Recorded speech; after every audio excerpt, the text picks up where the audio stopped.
This episode of Film Live is brought to you by CMOS.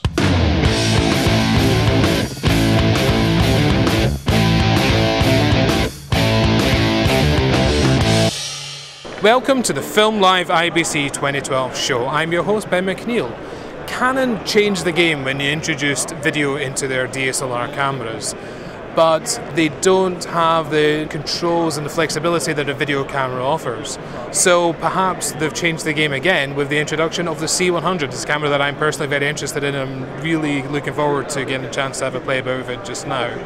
Here to tell us a little bit about it is Paul. This is the new C100 bit, and this is the entry-level model into the Cinema EOS range. It shares lots of features with the C300, which was the first camera in the range, including the same chip. So it's got the full 35, the super 35mm CMOS sensor. There are some differences. The entry-level model is aimed at guys who are started in the business maybe, or want to upgrade from shooting DSLR. The 5D Mark II and 5D Mark III are very good at creating video, but they do have their limitations, as do all DSLRs. So with that in mind, we've introduced some features on this camera that will help the single shooter. For instance, we have a one-shot autofocus, a push auto iris, built-in microphone, and auto white balance. One of the attractions of the C300 and the C500 is the ability to shoot using the Canon log gamma for maximum control, maximum dynamic range. Obviously the entry-level guys, corporate guys that we hope are going to buy this, they may not have the budget or even the time to put their footage through grading. So to give them the chance to use the full capability of the chip, we've introduced a setting called the wide dynamic range. Now this gives you the full 12 stops of dynamic range that the chip is capable of, but in a format that doesn't need to be graded. It's also available only in EF mount, and again to appeal to people that are already shooting using Canon, and it records on SD cards as opposed to CF cards, and produces its footage in an AVCHD codec. You can have a clean HDMI out. I think we all know that HDMI is very good at signal transmission, but it's not the most stable connection in the world.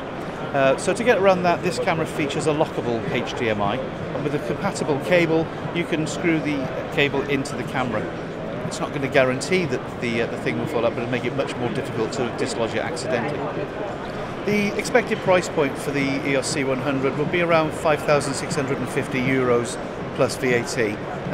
We're looking at availability November, December. And that's it from the Canon stand. If you'd like to discuss the Canon C100 or any of the other products that were featured at the IBC show, you can like us on our Facebook page, or you can also follow us on Twitter to keep updated with everything that's going on in Film Live. Stay with us for more content from the IBC show 2012.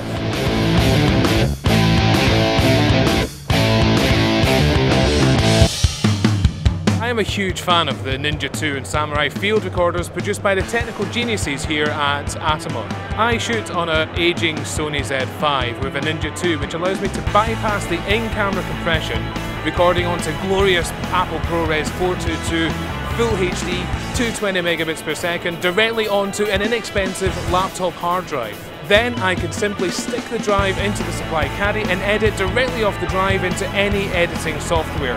No transferring, no transcoding. And if that wasn't enough, the Ninja 2 and the Samurai are amazing field monitors and playback devices. And the best part? The price. The Ninja 2 is only $995 with a HDMI connection, and the Samurai is only $1,595 with a HD SDI connector. So if you want an amazing field recorder, monitor and deck all in one lightweight device, check out atomos.com.